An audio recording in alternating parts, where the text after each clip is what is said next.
Nimisha Priya action council ഭാരവാഹിയും സാമൂഹിക പ്രവർത്തനവുമായിട്ടുള്ള Samuel Jerome.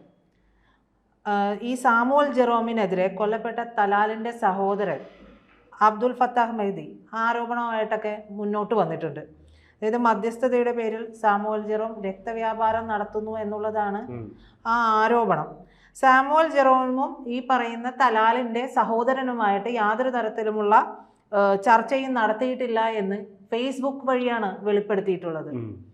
ഈ ഒരു ഭാഗത്ത് ചില ചർച്ചകളൊക്കെ നടത്തിക്കൊണ്ട് വധശിക്ഷ എങ്ങനെ ഒഴിവാക്കാമെന്നുള്ള ശ്രമങ്ങളാണ് നടത്തിക്കൊണ്ടിരിക്കുന്നത് ഇന്ത്യ.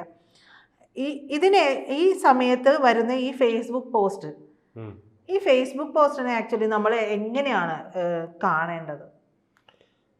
അതിഗുരുതരമായിട്ടുള്ള ആരോപണങ്ങളാണ് ഇപ്പോൾ നിമിഷപ്രിയയുടെ മോചനവുമായിട്ട് ബന്ധപ്പെട്ട് യമനിൽ മധ്യസ്ഥനായി പ്രവർത്തിക്കുന്ന സാമുവൽ ജെറോമിനെതിരെ കൊല്ലപ്പെട്ട തലാൽ അബ്ദുൽ മെഹദിയുടെ സഹോദരൻ അബ്ദുൽ ഫത്തേഹ് മെഹദി ഉന്നയിച്ചിരിക്കുന്നത്. ഒരു രക്തവ്യാപാരി എന്ന വിശേഷണമാണ് സാമുവൽ ജെറോമിന് കൊല്ലപ്പെട്ട തലാലിൻ്റെ സഹോദരൻ ഈ ഫത്തേഹ് മെഹദി നൽകിയിരിക്കുന്നത്. നിമിഷപ്രിയയുടെ മോചനവുമായിട്ട് ബന്ധപ്പെട്ട് ഏതൊരു തരത്തിലുള്ള ആശയവിനിമയവും താനുമായോ തലാലിൻ്റെ കുടുംബവുമായോ സാമുവൽ ജെറോം നടത്തിയിട്ടില്ല. അത് ഫോൺ മുഖേനയോ ഒരു ടെക്സ്റ്റ് മുഖേനയോ അത്തരത്തിലുള്ള യാതൊരു ആശയവിനിമയവും നടത്തിയിട്ടില്ല. എന്നാൽ ഇദ്ദേഹം പറയുന്ന കാര്യത്തിന് ഒരു കോൺട്രഡിക്ഷനും ഉണ്ട്. അതെന്താണെന്ന് നമുക്ക് വഴിയെ പറഞ്ഞു മുമ്പ് പറയാം. അതായത് ഒരു വിരോധാഭാസമുണ്ട് ഇദ്ദേഹം പറയുന്നതിൽ. ഇവിടെ ഒരു ടെക്സ്റ്റ് മുഖേന ഒന്നും നടത്തിയിട്ടില്ല എന്നല്ലേ പറയുന്നത് നിമിഷപ്രിയയുടെ മോചനവുമായിട്ട് ബന്ധപ്പെട്ട്. എന്നാൽ BBC-ക്ക് നൽകിയ അഭിമുഖത്തിൽ നിമിഷപ്രിയയുടെ അഭിഭാഷകൻ എന്നാണ് സാമുവൽ സ്വയം വിശേഷിപ്പിച്ചത്. അത് തെറ്റാണ്. പലരിൽ നിന്നും പല വേദിയിൽ നിന്നും പണപ്പിരിവ് നടത്തുകയാണ് നിമിഷപ്രിയയുടെ മോചനം ഉന്നയിച്ചുകൊണ്ട്. ഈ സാമുവൽ ജെറോമിന് ഏതാണ്ട് $40,000 ഇതിനകം തന്നെ പിരിച്ചു കഴിഞ്ഞു എന്നാണ് തനിക്ക് കിട്ടുന്ന വിവരമെന്നും ഈ ആരോപണത്തിൽ ഫേസ്ബുക്ക് പോസ്റ്റിൽ ഉന്നയിച്ചിട്ടുണ്ട്. ഒപ്പം തന്നെ മറ്റൊരു വെളിപ്പെടുത്തൽ എന്നുള്ളത് നിമിഷപ്രിയയുടെ വധശിക്ഷ യമൻ പ്രസിഡന്റ് ശരിവെച്ച വിധി വന്ന ദിവസം തന്നെ സാമുവൽ ജെറോം സനയിൽ വെച്ച് കണ്ട് അഭിനന്ദനം അറിയിച്ചിരുന്നു. സാമുവൽ ജെറോം എന്ന് പറയുന്ന സേവ് നിമിഷപ്രിയ ആക്ഷൻ കൗൺസിലിൻ്റെ ഭാരവാഹിയായിട്ടുള്ള ആള് നിമിഷപ്രിയയുടെ വധശിക്ഷ യമൻ പ്രസിഡന്റ് ശരിവെച്ച വിധി വന്ന ദിവസം സാമുവൽ ജെറോം ഇദ്ദേഹത്തെ സനയിൽ വെച്ച് കണ്ട അഭിനന്ദനം അറിയിച്ചിരുന്നു അതെ എന്നാണ് പറയുന്നത്. ഇവിടെയാണ് ഈ പറയുന്ന കോൺട്രഡിക്ഷൻ വരുന്നത്. ഇപ്പം നേരത്തെ പറഞ്ഞു ഒരു ടെക്സ്റ്റോ മെസ്സേജോ ഒന്നും പാസ് ചെയ്തിട്ടില്ല, തമ്മിൽ കണ്ടിട്ടില്ല എന്ന് പറയുന്നു. പക്ഷെ ഇവിടെ കണ്ടു എന്ന് പറയുന്നുണ്ട്. ഇതൊരു വിരോധാഭാസമാണ്. ഇത് മനഃപൂർവ്വം സാമുവൽ ജെറോമിനെ ഇഴത്തി കാണിക്കാൻ വേണ്ടി പറയുന്നതാണോ എന്നുള്ള കാര്യം എനിക്കറിയില്ല. കാരണം അത്തരത്തിൽ സാമുവൽ ജെറോമിന് എന്തെങ്കിലും സാമുവൽ ജെറോമിൻ്റെ അതായത് ഇവിടെ ഒരു സ്പ്ലിറ്റ് ഉണ്ടാക്കാൻ വേണ്ടി, കാരണം ആശയവിനിമയങ്ങൾ നടക്കരുത് അത്തരത്തിൽ ഇനിയിപ്പം ഇദ്ദേഹം വഴിയാണ് എന്തെങ്കിലും അവിടെ ചെയ്തിട്ടുണ്ടെങ്കിൽ അത് നടക്കരുതെന്നുണ്ട്. എനിക്കറിയില്ല അതിനെപ്പറ്റി. കാരണം ഈ വിരോധാഭാസം വരുന്നത് എന്തുകൊണ്ടാണെന്നുള്ളത്, വൈരുദ്ധ്യം വരുന്നത് എന്തുകൊണ്ടാണെന്ന് എനിക്കറിയില്ല. 1000 അഭിനന്ദനങ്ങൾ എന്നാണെന്ന് അദ്ദേഹം ആശംസിച്ചത് എന്നാണ് പറയുന്നത്. ഏറെ സന്തോഷത്തോടെ ആയിരുന്നു ആ ആശംസ നേർന്നത്. ഒപ്പം തന്നെ ഈ സാമുവൽ ജെറോമിൻ്റെ വ്യാജമുഖം താൻ തുറന്നു കാണിക്കുമെന്ന്, താനും നിമിഷപ്രിയയുടെ മോചനവുമായി ബന്ധപ്പെട്ട ഏതെങ്കിലും ആശയവിനിമയം നടത്തിയതായി എന്തെങ്കിലും വിവരമുണ്ടെങ്കിൽ ആ തെളിവുകൾ ഹാജരാക്കൂ എന്ന വെല്ലുവിളിയും ഈ ഫേസ്ബുക്ക് പോസ്റ്റിലുണ്ട്. ഇതിൽ നമ്മളിപ്പോൾ പറഞ്ഞു പോകുന്നത് പലതരം വശങ്ങളാണ്. ഇതെല്ലാം നമ്മുടെ അഭിപ്രായങ്ങളല്ല, ഓരോ വശങ്ങളാണ്. ഇതിൽ മറ്റൊരു വശമാണ് ഈ തലാലിൻ്റെ കുടുംബം ഒരുപക്ഷെ ഇത്രയും നാൾ എന്തുകൊണ്ടായിരിക്കാം ഇതിനോട് ബ്ലഡ് മണി സ്വീകരിക്കാൻ തയ്യാറാകാത്തതെന്ന് പറഞ്ഞാൽ, അങ്ങനെ ഒരു ആവശ്യവുമായിട്ട് ഒരുപക്ഷെ സാമുവൽ ജെറോം അവരെ സമീപിച്ചിട്ടില്ലെങ്കിലും. കാരണം ഈ ഒരു പോസ്റ്റ് ശ്രദ്ധിച്ചു നോക്കുക, ഈ ഒരു ഭാഗത്തിൽ ശ്രദ്ധിച്ചു നോക്കുക എന്താണ് പറയുന്നത്. അതായത് നിമിഷപ്രിയയുടെ മോചനവുമായിട്ട് ബന്ധപ്പെട്ട എന്തെങ്കിലും ആശയവിനിമയം നടത്തിയതായി, അതായത് അദ്ദേഹം പറയുന്നു താൻ ഈ സാമുവൽ ജെറോം എന്ന് പറയുന്ന അദ്ദേഹത്തിൻ്റെ വ്യാജമുഖം തുറന്നു കാണിക്കുമെന്നും, ഈ പറയുന്ന $40,000 പറ്റിയൊക്കെ ഇദ്ദേഹത്തിന് അറിവുണ്ട്, കളക്ട് ചെയ്ത് 40,000. അപ്പോൾ അത് തങ്ങളിലേക്ക് എത്തിയില്ല എന്നുള്ള ഒരു കാര്യം കൂടിയാണ് ഇവിടെ പറയുന്നത്. അതായത് നിങ്ങളിൽ നിന്ന് വാങ്ങിച്ച പൈസ ഇയാളിവിടെ എത്തിച്ചിട്ടില്ല, രക്തവ്യാപാരം നടത്തുന്നു എന്നല്ലേ പറയുന്നത്. അപ്പോൾ ഒരു പക്ഷേ ഇപ്പോൾ പ്രകോപിതനാണ്. പക്ഷെ അന്ന് നേരത്തെ ഇങ്ങനെ ഒരു കൈമാറിയിരുന്നെങ്കിൽ ഇത് ഇത്തരത്തിൽ ഒരു അവസ്ഥയിലേക്ക് എത്തില്ലായിരുന്നു എന്നുള്ളൊരു സൂചന കൂടെ അതിനകത്ത് നിന്ന് വായിച്ചെടുക്കാം. നേരത്തെ തന്നെ നിമിഷപ്രിയ ആക്ഷൻ കൗൺസിലുള്ള ചിലർ ഈ സാമുവൽ ജെറോമിനെതിരെ $40,000 എന്ത് ചെയ്തു എന്ന് ചോദ്യം ഉന്നയിക്കുകയും അത് വിവാദമാവുകയും ചെയ്തിരുന്നു. അതിന് പിന്നാലെയാണ് ഇത്തരത്തിലുള്ള ഒരു ആരോപണവുമായിട്ട് തലാലിൻ്റെ സഹോദരൻ തന്നെ രംഗത്തെത്തിയിരിക്കുന്നത്. അതേസമയം നിമിഷപ്രിയയുടെ മോചനത്തിനായി ഇടപെടണമെന്ന് ആവശ്യപ്പെട്ടുകൊണ്ട് കേരളത്തിൽ നിന്നുള്ള എംപിമാർ, LDF UDF എംപിമാർ സംയുക്തമായിട്ട് ഒന്നിച്ച് പ്രധാനമന്ത്രിയും വിദേശകാര്യമന്ത്രിയും കാണുമെന്ന് കൊടിക്കുന്നിൽ സുരേഷ് MP വ്യക്തമാക്കിയിട്ടുണ്ടായിരുന്നു. അത്തരത്തിലുള്ള കാര്യങ്ങൾ നടക്കുമ്പോൾ തന്നെയാണ് തലാലിൻ്റെ സഹോദരൻ്റെ ഫേസ്ബുക്ക് പോസ്റ്റ് ഇപ്പോൾ രംഗത്ത് വന്നിട്ടുള്ളത്. സാമുവൽ ജെറോമിന് രൂക്ഷ വിമർശനമാണ് കിട്ടുന്നത്. രക്തവ്യാപാരം നടത്തുകയാണ്, താനുമായി ഒരു തരത്തിലുള്ള ചർച്ചയും നടത്തിയിട്ടില്ല എന്നതൊക്കെ ഉൾപ്പെടെ അദ്ദേഹം ഫേസ്ബുക്ക് പോസ്റ്റിൽ വീണ്ടും വ്യക്തമാക്കുകയാണ്. അത് അദ്ദേഹം അടിവരയിട്ട് പറയുന്നുണ്ട്. അത്തരത്തിൽ നടത്തുകയാണെങ്കിൽ അത് എത്രത്തോളം മോശമായ ഒരു കാര്യമാണ്. തീർച്ചയായിട്ടും. കാരണം ഒരാളുടെ ജീവന് വേണ്ടിയുള്ള അതെ ഒരു പണസമാഹരണം നടത്തി അത് മറിക്കുക എന്നൊക്കെ പറയുന്നത് അത് മനുഷ്യത്വരഹിതമായിട്ടുള്ള കാര്യമാണ്. അതെ, തീർച്ചയായിട്ടും.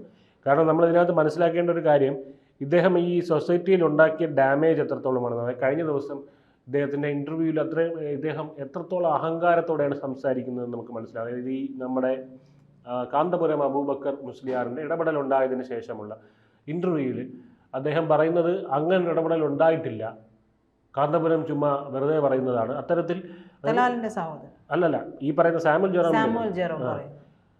ഈ നിമിഷപ്രിയയുടെ അഭിഭാഷകന്റെ പേര് അഭിഭാഷകൻ ആയിട്ട് സ്വയം അവിടെ പരിചയപ്പെടുത്തുന്നത് സാമുവൽ ജെറോമാണ്. സാമുവൽ ജെറോം നിമിഷപ്രിയയുടെ അഭിഭാഷകനല്ല. ഈ ആക്ഷൻ കൗൺസിലിൽ തന്നെ അദ്ദേഹത്തിൻ്റെ സ്ഥാനം എന്താണെന്ന് എനിക്കറിയില്ല. അദ്ദേഹം മനുഷ്യാവകാശ പ്രവർത്തകനാണെന്ന് പറയുന്നു. ഈ സേവ് നിമിഷപ്രിയ ആക്ഷൻ കൗൺസിലുണ്ടെന്ന് പറയുന്നു.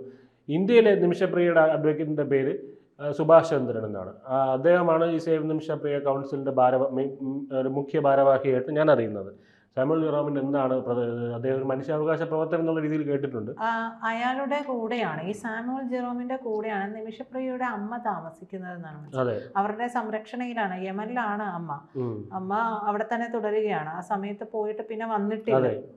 അപ്പൊ അത് മാത്രമല്ല, ഇതിനകത്ത് ഇദ്ദേഹത്തിന്റെ ഒരു ഇടപെടൽ വളരെ സംശയാസ്പദമായിട്ടുള്ള ഒരു കാര്യമാണ്. അത് മറ്റാർക്കും ക്രെഡിറ്റ് പോകരുതെന്നുള്ള രീതിയിൽ ഒരു വാശി ഇദ്ദേഹത്തിനുള്ള പോലെ. കാരണം കാന്തപുരം അവിടെ ഇടപെടൽ നടത്തിയിട്ടുള്ള കാര്യം വ്യക്തമാണ്. കാരണം ആദ്യം തന്നെ ഈ വധശിക്ഷ നീട്ടി എന്നുള്ളത് കേരളം അറിയുന്നത് കാന്തപുരത്തിലൂടെയാണ്. അത് സത്യമായിരുന്നു. അതെങ്ങനെ കാന്തപുരത്തിന് അറിയാൻ പറ്റുന്നു? കാരണം കാന്തപുരം അവിടെ കുടുംബവുമായിട്ട് സംസാരിച്ചിട്ടില്ല. കാന്തപുരം സംസാരിച്ചിട്ടുള്ളത് ഭരണകൂടവുമായിട്ട്. ഈ സൂഫി പരിയും വഴിയാണ് അവിടെ സംസാരിച്ചിട്ടുള്ളത്, ഭരണകൂടം ആയിട്ടാണ് സംസാരിച്ചിട്ടുള്ളത്. ഈ തലാലിൻ്റെ കുടുംബവുമായിട്ട് സംസാരിച്ചിട്ടില്ല. അങ്ങനെ ഒരു അവകാശവാദം കാന്തപുരം മുന്നോട്ട് വച്ചിട്ടുമില്ല. അപ്പോൾ പിന്നെ അങ്ങനെ ഒന്ന് നടന്നിട്ടുണ്ടോ ഇല്ലയോ എന്ന് എങ്ങനെ സാമുവൽ ജെറോമിന് പറയാൻ പറ്റും? സാമുവൽ ജെറോമിന് ഒരിക്കലും അത് പറയാൻ പറ്റില്ല, അത് പറയാൻ ആവശ്യമില്ല. അപ്പോൾ അവിടെ ക്രെഡിറ്റ് എല്ലാം തനിക്ക് കിട്ടണം, കാരണം പൈസ അടിച്ചെടുക്കണമല്ലോ. അത്തരത്തിൽ ഈ ഒരു നീക്കമാണ് ഇവിടെ നടന്നുകൊണ്ടിരുന്നത്. അതുമാത്രമല്ല, ഇത് ഏത് കോണുകളിൽ നിന്നുള്ള നീക്കം. ഇപ്പോഴും കേന്ദ്ര സർക്കാരിനെ ഇതിനെ കുറ്റം പറയുന്ന ആൾക്കാരോട് നമുക്ക് പറയാനുള്ളത്, കാന്തപുരത്തിൻ്റെ ഭാഗത്തു നിന്നുണ്ടായ ഒരു ഇടപെടൽ എന്ന് പറയുന്നത് നമുക്ക് വളരെ ഉള്ളതുകൊണ്ട് മാത്രമാണ്. അങ്ങനെ ഒരു ഇടപെടൽ എപ്പോഴും എല്ലാ രാജ്യത്തും പോസിബിൾ ആവണമെന്നില്ല. യമനിൽ ഈ പറയുന്ന പോലെ ഇതുപോലെ ഒരു സൂഫി വര്യൻ, അദ്ദേഹത്തിന് പരിചയമുള്ള സൂഫി വര്യൻ അവിടെ ഉണ്ട് എന്നുള്ളതൊരു ഭാഗ്യമാണ്. അത് എല്ലാ രാജ്യങ്ങളിലും ഉണ്ടാവണമെന്നില്ല. അപ്പോൾ അത്തരത്തിൽ ഒരു ഭാഗ്യമുണ്ടായി. അപ്പോൾ ഇവിടെ കേന്ദ്ര സർക്കാർ ചെയ്യുന്നത് എന്താണ്? ഒരു ഡയറക്റ്റ് ആയിട്ടുള്ള ഡിപ്ലോമാറ്റിക് ഇൻ്റർവെൻഷൻ അതവിടെ പോസിബിൾ അല്ല. അപ്പോൾ പിന്നെ നമുക്ക് ചെയ്യാൻ പറ്റുന്നത് മറ്റ് രാജ്യങ്ങളുമായിട്ടുള്ള നമ്മുടെ ആക്സസ് ഉപയോഗിച്ചുകൊണ്ട്, അത് അടുത്തുള്ള നെയ്ബറിങ് കൺട്രീസിൻ്റെ ആക്സസ് ഉപയോഗിച്ചുകൊണ്ട് യമനിൽ ഈ പറയുന്ന പോലെ അധികാര സ്ഥാനത്തിരിക്കുന്ന ആളുകളിലേക്ക് ഒരു ആക്സസ് ഉണ്ടാക്കിയെടുക്കാനാണ് ഇന്ത്യയുടെ ഒഫീഷ്യലായിട്ടുള്ള ചാനൽ വഴി നമ്മൾ നോക്കുന്നത്. അപ്പോൾ ഈ വേളയിൽ കാന്തപുരം അബൂബക്കർ മുസ്ലിയാരെ പോലുള്ള ആളുകൾ ഇതിൽ ഇടപെട്ടത് നമുക്കൊരു വലിയ ആശ്വാസം തന്നെയാണ്. കേന്ദ്ര ഗവൺമെൻറ് പറഞ്ഞതാണ് സുപ്രീം കോടതിയിൽ 14-ാം തീയതി, നമുക്കിതിൽ ചെയ്യാനുള്ളതെല്ലാം ചെയ്തു കഴിഞ്ഞു, ഇനി പ്രത്യേകിച്ച് ഒന്നും ചെയ്യാനില്ല എന്നൊരു പൊസിഷനില്ല. അപ്പോൾ അവിടെ കാന്തപുരം വന്നിത് ചെയ്യുക എന്ന് പറയുന്നത് ഒരു റിലീജിയസ് ഡിപ്ലോമസിയാണെന്ന് വേണമെങ്കിൽ പറയാം. ഒരു മതപരമായ നയതന്ത്രം അതാണ് അവിടെ ചെയ്യുന്നത്. കാരണം അത് മാത്രമേ അവിടെ പോസിബിൾ ആയിട്ടുള്ളൂ. ഇനി ഇന്ത്യ ഗവൺമെൻറ്റിന് പലതരത്തിലുള്ള പുറത്ത് പറയാൻ പറ്റാത്ത രീതിയിലുള്ള ഇടപെടലുകളുമുണ്ട് ഈ മറ്റു രാജ്യങ്ങളുമായിട്ട്. അവിടെ ബാക്ക് ഹാൻഡ് ആയിട്ടുള്ള ഇടപെടലുകൾ അത് പുറത്ത് പറയില്ല. അതിൽപ്പെട്ടതായിരിക്കും ഒരു പക്ഷേ ഈ കാന്തപുരത്തിൻ്റെത് കൂടെ, അത് നമുക്കറിയില്ല. എല്ലാ കാര്യങ്ങളും തുറന്നു പറയാൻ ഈ രാഹുൽ ഗാന്ധി വന്നിരുന്ന് എത്ര റഫേൽ പോയെന്ന് ചോദിക്കുമ്പോൾ തുറന്നു പറയാൻ പറ്റുന്ന പോലെ എല്ലാ നയതന്ത്രപരമായിട്ടുള്ള കാര്യങ്ങളൊന്നും അങ്ങനെ തുറന്നു പറയാൻ പറ്റുന്നതല്ല. പിന്നെ അവരറിയിച്ചിരുന്നു സുപ്രീം കോടതി, അതിൽ സത്യമുണ്ട്, നമുക്ക് ചെയ്യാൻ പറ്റുന്നതെല്ലാം ചെയ്തു കഴിഞ്ഞു എന്നുള്ള കാര്യം. അപ്പം ശ്രമിച്ചില്ല അതൊന്നും ഒരിക്കലും പറയാൻ പറ്റില്ല. ശ്രമിച്ചിട്ടുണ്ട്. അപ്പോൾ ഇവിടെ എന്തായാലും സാമുവൽ ജെറോമിനെ കൊണ്ട് ഒറ്റ കാര്യമേ നടന്നിട്ടുള്ളൂ. ഇവിടെ ഒരു സ്പ്ലിറ്റ് ഉണ്ടാക്കാൻ പറ്റി. അതായത് ഈ നിമിഷപ്രിയയുടെ കേസ് വന്നപ്പോൾ 2 തരത്തിലുള്ള ആളുകളാണ് ഉണ്ടായിരുന്നത്. അതായത് നിമിഷപ്രിയയ്ക്ക് ശിക്ഷ കിട്ടണം എന്ന്, അതായത് അവിടെ ഒരു കുറ്റം ചെയ്തു, അവരൊരു സൈക്കോപാത്താണ്, അവർക്കൊരു ശിക്ഷ ലഭിക്കണം എന്ന് വിശ്വസിക്കുന്നവർ. പിന്നെ മറുഭാഗത്ത് നിമിഷപ്രിയ ഒരു ഫയറിംഗ് സ്ക്വാഡിൻ്റെ എന്താ പറയുക, ഒരു വെടികൊണ്ട് അവിടെ ചിന്നിച്ചിതറുന്നത് സങ്കല്പിക്കാൻ പോലും പറ്റാത്ത മലയാളികൾ അവർ നിമിഷപ്രിയരെ തിരിച്ചു കൊണ്ടുവരണമെന്നാകെ. അപ്പോൾ ഇങ്ങനെ ഒരു സ്പ്ലിറ്റ് മാത്രമേ ഉണ്ടായിരുന്നുള്ളൂ. ഇതിനിടയിലേക്ക് പുതിയൊരു വർഗീയ സ്പ്ലിറ്റും കൂടെ കൊണ്ടുവരാനായിട്ട് ഒരു സാമുവൽ ജെറോമിനെ കൊണ്ട് കഴിഞ്ഞു. എന്താണ് കാന്തപുരം എന്ന് പറയുന്നത്? ഒരു എന്താ പറയുക, അറ്റൻഷൻ സീക്കിംഗ് ആയിട്ടുള്ള, ഇതിനിടയിൽ മതം കൊണ്ട് തിരികെ അവരുടെ ക്രെഡിറ്റ് അടിച്ചെടുക്കാൻ നോക്കുന്ന ഒരാളാണ്. അപ്പോൾ അത്തരത്തിൽ ഒരു കാന്തപുരത്തിന് ഇതിനെ പരിഹാസവുമായിട്ട് കുറച്ച് പേർ ഇറങ്ങുന്നു. അപ്പോൾ ഇങ്ങനെ ഒരു സ്പ്ലിറ്റ് ഉണ്ടാക്കാൻ മാത്രമേ സാമുവൽ ജെറോമിനെ കൊണ്ട് കഴിഞ്ഞിട്ടുള്ളൂ. അല്ലാതെ നിമിഷപ്രിയയെ രക്ഷിക്കാനായിട്ട് ഒന്നും ചെയ്യാൻ പറ്റിയിട്ടില്ല എന്ന് തന്നെ നമുക്കിതിൽ നിന്ന് മനസ്സിലാക്കാം.